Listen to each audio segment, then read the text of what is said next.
dari kisah Kak Luna, menurut aku sih nggak ada ya sandwich generation tuh. Kok nggak ada? Kan ada buktinya tadi kita. Iya, nggak pernah lihat wajah ayah sih, kayak ternyata gini ya ayahku wajahnya. Aku bersyukur sih kenapa sampai proses dewasa ini aku bisa ngejalanin ya karena belakang ada Allah gitu loh. Backingan kok Allah gitu. Iya. Aku jadi keinget kata-kata Ustazah Kiki. Maksudnya gini, Ustazah Kiki bilang gini, Neng, Neng ya kalau Ustazah Kiki, Neng, jalani hidup di sini dengan bersyukur gitu. Karena bisa jadi hidup yang kita lakuin hari ini itu tuh ya impian bagi banyak orang.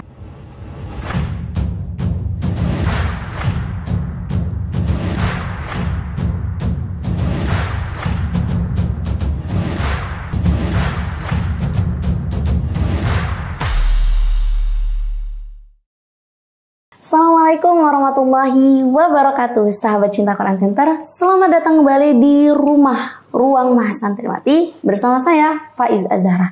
Spill dikit nih, kalau misalnya di rumah ini kita bakal bahas banyak banget cerita-cerita menarik dan inspiratif dari para Maha Santriwati Cinta Quran Center. Kalau kemarin kita lagi bahas tentang anak tunggal yang berani ngerantau demi menuntut ilmu. Tapi coba tebak, siapa yang ada di hadapan saya? Di hadapan saya ada anak bungsu yang katanya dari 14 bersaudara. Nah, teman-teman tahu nggak? Di sini kan di akhir-akhir ini tuh lagi rame banget tentang anak bungsu. Teman-teman sudah pada nonton Kak Luna belum?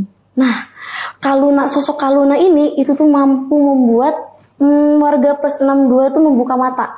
Ternyata anak bungsu tuh nggak selalu dimanja ya. Ternyata anak bungsu tuh juga bisa loh ngadepin tekanan. Nah, penasaran dengan sosok bungsu tersebut? Langsung aja kita ngobrol sama bungsu tersebut.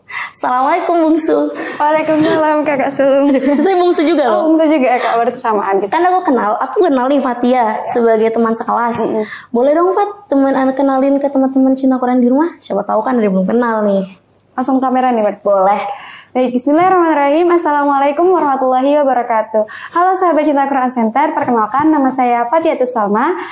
Biasa dipanggil Fatia. Saya Maha Santriwati Cinta Quran Center Angkatan 3 dan saya berasal dari Pekalongan, Jawa Tengah. Pekalongan. Bahasa Jawanya gimana kabar apa? Tunggu. Iya kabarnya. Ya, alhamdulillah Pak Isai. Alhamdulillah. Fat. Ya. Oh, boleh dong sambil diminum aja kan kita bakal santai aja nih. Itu ini roteh ya? Iya, tahu nggak sih Is? Iya, tahu lah. Roteh. Produk di roteh yang paling aku suka apa? Apa tuh? Rotinya sih. Yang rasa apa? Yang rasa sweet cheese. Karena manis gitu, tapi rasa aku masih kurang manis sih. Aku pasti sudah rasa aku. Karena manisnya udah di aku. masuk. Boleh. Fat, tadi kan aku sempat spill nih, Fatia anak bungsu. Bungsu Fat, 14 bersaudara. Emang umur Fatia berapa sih? Umur aku 20 tahun Is. 20 tahun? Iya. Bungsu 20 tahun? Emang kakak pertama umur berapa? Kakak aku kelahiran 79 sih. Berarti sekarang 45 ya? 45 tahun. Oh iya. Mungkin rentang umurnya, jarak umurnya kita 15 tahun kayaknya. Oh jauh ya. Lumayan. Tadi kan aku sempat bilang nih di awal juga Fatia 14 bersaudara. Aku mau klarifikasi nih, benar 14 bersaudara Fat? Benar, tapi kalau sekarang sisa 12. Karena kakakku yang keberapa ya? Yang kedua sama yang keempat itu udah meninggal. Oh, udah meninggal? Pas Fatia sempat, nggak ketemu ya? Iya, nggak ketemu dong. Masih kecil, Pak? Dianya apa akunya? Enggak. Beliaunya, dia yang meninggal. Beliaunya. Beliaunya meninggal ya waktu kecil, jadi aku nggak sempat ketemu. 45 tahun. Umi, kalau aku boleh tahu nih ya, umur Umi sama umur Abi berapa memang?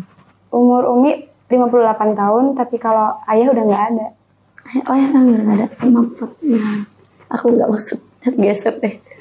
Maaf ya, Fat. Iya, nggak apa-apa, Is. Emang kalau boleh tahu, ayah wafat kapan sih? Ayah wafat waktu aku masih kecil sih, Is. Aku umur setahun kalau nggak salah. Nggak sempat ketemu? Nggak dong. Iya sih benar. Maksudnya apa gitu lewat foto sempat ketemu? Oh iya, fun fact-nya itu aku pernah kan ke kamar Umi gitu. Terus tuh aku ketemu foto. Zaman dulu mah jarang ada HP ya. Ya, jarang juga orang mau foto-foto gitu kan. Itu tuh pas foto orang wisuda. Jadi aku ngeliat di situ ada 3 orang di frame itu. Aku tahu kalau di situ ada umi aku, tapi 2 orang ini kok kayak mirip gitu. Jadi wisuda yang keberapa? Wisuda siapa? Wisuda kakakku yang pertama ternyata. Oh, lanjut. Maaf, Kakakku yang pertama. Jadi dua orang itu mirip banget kayak kakakku yang pertama. Terus akhirnya aku tanya lah ke umi gitu kan. Mi, ini tuh siapa sih sebenarnya? Kata aku kayak gitu. Habis itu kata umi, ini tuh kakakmu yang pertama yang di tengah. Dan ya, terus yang ini siapa gitu? Sini ayah gitu. Ini waktu itu aku ke TK ya, TK, SD, apa TK gitu. Kayak ya nggak pernah lihat wajah ayah sih, kayak oh ternyata gini ya ayahku wajahnya, kayak gitu sih. Seneng banget lah, kayak ya nggak pernah kebayang sebelumnya wajahnya gimana, tiba-tiba kayak oh ternyata gini gitu. Kalau dilihat-lihat sih ya adalah miripnya. Mirip apa ya tuh? Apa mirip? Nggak tahu ya. Wajahnya ada mirip apa gitu? Nggak tahu mirip apa, tapi mirip. Boleh masuk. Fat, itu kan berarti dari Fatia kecil kan? Iya. Nih, kalau misalnya Fatia kecil ngelihat teman-teman seumuran, seperantaran itu tuh kayak dijemput sama ayahnya, dijemput sama orang tuanya, sempat nggak kepikiran nih kayak kok ayahku nggak ada sih, atau sempat iri gitu? Sempat nggak kayak gitu? Kalau waktu aku kecil sih, aku nggak pernah ngerasa iri sama teman-teman sih, karena Masya Allah ya, mulia sekali hatinya. nggak gitu, karena gini, apa ya? Karena kehidupan aku tuh udah kayak ke-distract sama dunia main. Jadi untuk urusan kayak kasih sayang ayah kayak gitu tuh udah nggak kepikiran aja. Waktu kecil kan kerjanya main aja gitu. Ya betul. Jadi nggak kerasa aja gitu. Tapi butuhnya sih baru-baru akhir-akhir ini. Gimana tuh rasa butuhnya? Ya gimana ya? Ya kayak kalau lagi futur gitu. Kalau lagi futur tuh kayak pengen dipeluk, pengen disemangatin gitu. Waktu itu juga pernah kan lagi capek-capeknya di sini gitu. Karena kan ada jadwal tugas di divisi gitu kan. Divisi apa tuh kalau boleh tahu? Spill. Adalah divisinya.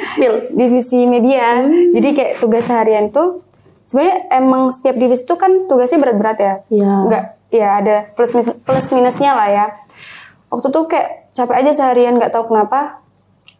Habis itu aku pas setelah balikin, aku setelah itu langsung MCK, sholat gitu kan, dan di situ tuh cuman bisanya nangis. Dan doa yang sering aku lantunin setiap malam tuh, Allah semoga malam ini aku bisa ketemu ayah di mimpi. Itu aja sih yang pengen waktu itu. Fatia kecil kuat banget ya. Alhamdulillah. Dan ya, ntar ya terbentuk Fatia seperti sekarang. Alhamdulillah. Kalau misalnya dikasih, tadi kan Fatia bilang, ya Allah pengen ketemu dong, di mimpi aja nggak apa-apa. Emang kalau misalnya ketemu, apa sih yang harus pengen Fatia lakukan gitu? Satu doang sih. Apa tuh? Pengen dipeluk. Iya jujur Fat. Nggak dipeluk. Jujur Fat, aku tuh kalau misalnya sekarang nih, aku kalau misalnya ngelihat anak kecil, itu yang orang tuanya welcome banget, atau dia tuh anak perempuan yang deket banget sama ayahnya, aku tuh rasanya kayak, ya Allah, tolong dong, jangan cepet cabut gitu ayahnya dari dia gitu. Kayak kalau kamu sendiri gimana? Apanya? Itu tentang kamu, maksudnya kamu kalau misalnya ngeliat ada anak kecil kayak gitu tuh gimana? Kalau aku, apanya sih yang dicabutnya? Apa sih? Enggak dicabutnya. Ya kalau misalnya kamu lihat ada anak kecil yang sekarang nih, waktu sekarang kamu lihat ada anak kecil yang kayak welcome banget sama orang tuanya gitu. Kalau aku sih sedih sih, karena aku gak pernah ngerasain itu. Jadi kayak sempat juga pas pelajaran kuliah di kelas, salah satu ustadz lah ya, beliau tuh sedekat itu sama anak perempuannya. Jadi kayak, ya Allah, aku dulu gak pernah ngerasain itu lah. Sempat juga nangis di kelas, tapi karena ke-distract teman-teman ketawa, jadi udah hilang gitu. Iya betul. Makanya teman-teman Cinta Quran Center, ya dari Fatia kita bisa belajar bahwa ternyata momen itu sepenting itu. Jadi kalau misalnya buat teman-teman yang masih punya orang tua satu atau duanya masih lengkap, tolong banget hargai banget, karena biasanya momen itu baru benar-benar dirasakan kalau udah nggak ada gitu. Jadi tolong banget dihargai. Fat, kalau misalnya tadi kan aku omongin, aku spill banget nih di awal. Kamu kan anak bungsu ya? Fatia lagi tahu Kak Luna nggak? Tahu. Kalau yang di film apa sih? Tadi kamu sebut Home Sweet Loan. Tahu. Iya, gitu kan. Kalau kan anak bungsu.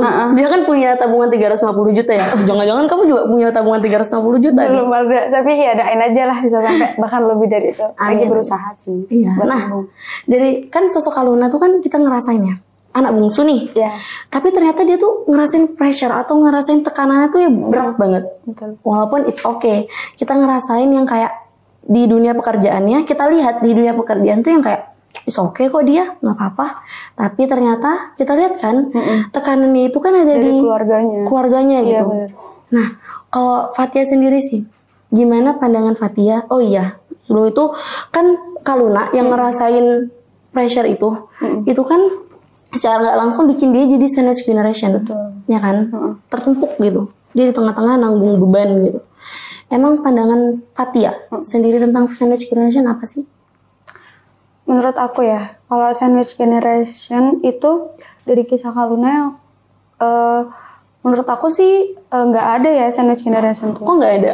Kan ada buktinya tadi kita lihat. Iya, kalau kita lihat dari kacamata Islamnya, apa yang dilakukan oleh Kaluna ini sebuah perbuatan baik nggak sih? Amal soleh, di mana uang yang dia hasilkan, harta yang dia punya, itu sebagainya untuk keluarganya gitu.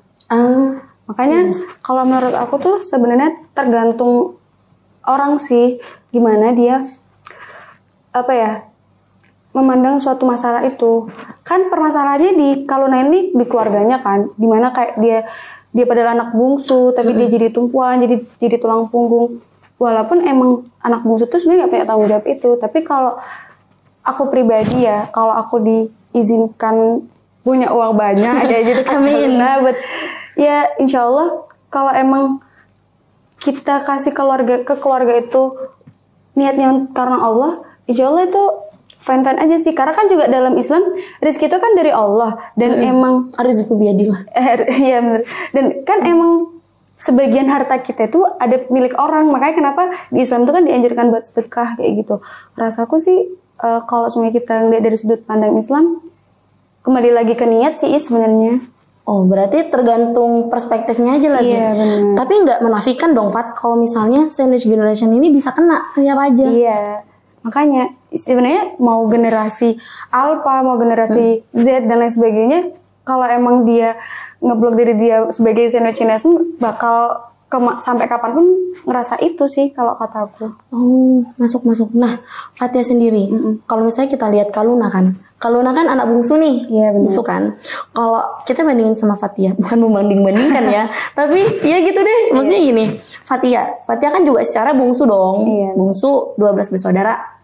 Dan maaf banget, maksudnya dibesarkan tanpa sosok beliau, sosok ayah gitu kan. Fatia sendiri pernah nggak sih ngerasain pressure atau tekanan gitu? Dari manapun pressure-nya. Kalau aku pribadi sih nggak pernah ngerasain pressure dari orang tua ataupun keluarga gitu sih. Karena Umi itu nggak pernah kayak nuntut, nggak pernah nekan aku, kamu harus jadi juara ini, kamu harus jadi juara itu. Cuman yang pesan yang Umi selalu bilang tuh, kamu nggak apa-apa kalau kamu tuh nggak dapet juara, yang penting adabmu baik, gitu doang sih. Tapi tekanan itu datang dari diri aku sendiri. Maksudnya gimana? Jadi kayak aku nekan diri aku sendiri buat, ya udah kamu tuh harus bisa ranking 1, walaupun Umi tuh nggak pernah maksa. Terus juga terkadang kayak maksain kayak nekan diri sendiri. Kamu tuh penekanannya tuh jadi kayak ngejudge diri sendiri gitu loh, Jadi kayak kamu tuh anak terakhir, terus kamu tuh cuman bisa nyusahin kakak-kakak kamu gitu. Padahal mereka itu emang kewajiban mereka buat nafkahin aku kan sebenarnya, karena sosok ayahku udah nggak ada. Tapi kan secara nggak langsung ya wajar dong. Iya wajar. Karena kan kakak-kakak Fatia udah pada nikah. Iya udah pada nikah semua kan. Jadi tapi aku sendiri kayak ngejudge diri kayak nekenin diri aku sendiri tuh jangan pernah minta kalau emang jatah kamu udah ada gitu loh. Jadi nekenin kayak gitu. Terkadang kayak kewalahan sendiri sih. Ya alhamdulillah sih cukup sebenarnya. Cuma terkadang ada beberapa waktu yang kurang, jadi tapi aku nggak mau minta lagi gitu, karena tekanan di diri aku tuh nganggep diri aku suka nyusahin orang gitu. Padahal kalau kita mikir, kalau aku mikir gitu kan, kakakku itu udah punya keluarga, jadi perhatian dia nggak semata-mata buat aku doang. Harta yang dia punya tuh nggak semata-mata buat nafkahin aku doang. Maka terkadang aku mikir kayak, ya udah sih, nggak usah minta-minta. Kamu tuh cuman apa ya? Ya itu sih tekananku tuh ngejudge diri aku sendiri sih. Iya benar. Apalagi bikin aku putus. Apalagi anak bungsu ya. Aku juga ngerasa, aku feel banget jadi anak bungsu nih. Maksudnya ya kita seumur segini. Udah ngelakuin apa sih buat orang tua itu maksud juga kan, kayak kejar-kejaran gitu, kejar-kejaran umur lah ya. Ya secara walaupun kita nggak karena umur kan emang bisa terjadi meninggal kapan aja gitu kan, tapi ya hati-hati kayak gitu. Berat ya, berat banget sih, tapi selama ini aman sih insyaallah. Kan Umi tinggal di rumah kan berarti ya maksudnya kakak-kakak kan udah pada nikah baru, jadi Umi kalau misalnya di rumah tinggal sama siapa sih? Sama kakak kembaran aku. Tapi punya kembaran? Iya tapi cowok. Oh terus gimana? Bungsunya dua dong? Enggak lah, bungsunya tahta bungsu itu tetap di aku, bukan di dia. Masuk. Karena emang yang pure lahir terakhir aku. Berarti emang Fatia baru kali ini mondok? Enggak sih, dari SMP aku mondok. Lama banget sudah ninggalin rumah berarti. Kalau misalnya gini ya, kalau aku kaitin lagi nih sama sosok Kaluna. Kaluna tuh yang se-hopeless itu loh, nggak tahu dia tuh mau bersandar kemana lagi gitu. Nah, kalau misalnya Fatia, itu kan secara ya, kalau misalnya kita lihat secara nyatanya nih, ya mau kemana sih, mau kemana lagi gitu kan, kakak udah menikah. Umi juga udah berusia, baru ya ayah juga udah ada. Jadi kalau misalnya mau bersandar kemana? Ke ayang lah. Nggak punya ayang. Nggak. Ke Allah lah. Ke Allah lah pastinya. Siapa lagi? Makanya kenapa aku bersyukur sih kenapa sampai proses dewasa ini aku bisa ngejalanin ya karena belakang ada Allah gitu loh. Backingan ke Allah gitu. Iya, bener. Ada yang lain. Oke. Mantap gitu pokoknya kalau misalnya backingan Allah mah belum bisa apa. Iya bener. Semuanya akan aman kalau Allah yang udah kita jadikan panutan gitu, panutan. Jadi kita jadikan sandaran, kita kayak ya udah semuanya ada Allah gitu yang udah ngatur hidup kita. Bahkan aku sempat kayak speechless gitu dengan kata-kata, kalau nggak salah Ibnu Qayyim apa ya? Apa tuh? Kata-katanya itu gini, kalau pakai bahasa aku ya. Kalau kita tahu maksud dari skenario yang Allah buat kita, maka insya Allah akan bertambah rasa cinta kita ke Allah kayak gitu sih. Itu yang bikin aku kayak ternyata gitu. Terima aja gitu takdir yang Allah kasih. Oke, Fat. Terakhir nih Fat. Kan mungkin teman-teman yang lagi nonton ini, itu kan mungkin kita nggak bisa menafikan dong, bisa jadi teman-teman lagi punya beban yang berat banget atau pressure dari manapun. Fatih punya nggak sih kata-kata buat teman-teman di rumah atau tips deh gimana caranya bisa menghadapi pressure tersebut? Buat teman-teman sekalian yang sedang merasakan pressure atau pernah merasakan pressure, kalau dari aku sih pressure ini kan kayak ujian lah ya, macam ujian. Hidup tuh kalau nggak ada ujian tuh kayak hambar gak sih? Gak ada bumbunya. Jadi ujian itu penambah cita rasa dari hari-hari bahagia kita sebenarnya. Kalau hari kita bahagia doang, pasti flat gitu loh, ngejalanin hidup gak bakalan ada ya nggak nikmat lah ngejalanin rasa bahagianya, karena ya udah emang seharian kita ngelakuin itu. Kalau semuanya kita seharian ada seneng ada baik kan cute gitu loh, enak gitu kan hidupnya gitu. Jadi buat kalian yang ngerasain sedang ngerasa tekanan ataupun ujian apapun, kalau aku bilang cepat datang ke Allah gitu, karena ya ujian itu dari Allah, maka solusinya tetap dari Allah kayak gitu. Dan teruslah bersyukur karena bisa jadi hidup kita itu hidup yang diingin orang lain.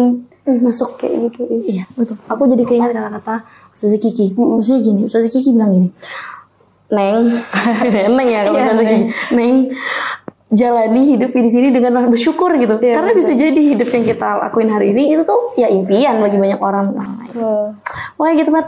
Makasih banget. Aku banyak banget ngambil pelajaran hari ini. Enak gak teh ya? Enak banget. Nanti langsung beli lagi deh. Boleh. Banyak banget aku ngambil pelajaran. Makasih banget Fat udah sharing-sharing hari ini. Sama Pak Is. Makasih ya. Sama. Sehat terus. Pak Is juga. Amin. Nah, teman-teman Cinta Quran Center, kita sudah di penghujung podcast. Nah, satu yang aku simpulin dari Fatia bahwa sandwich generation itu bisa loh kena ke siapa aja, tapi tergantung sudut pandang.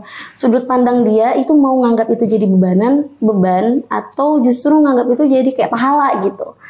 Kalau misalnya gitu, kalau kita misalnya bahas tentang ternyata ini tuh jadi pahala, Allah sudah janjiin hal jazaul ihsanin ilal ihsan. Nah, mungkin segitu aja dari kita. Saya Faiz Azhara. Sampai jumpa di podcast selanjutnya.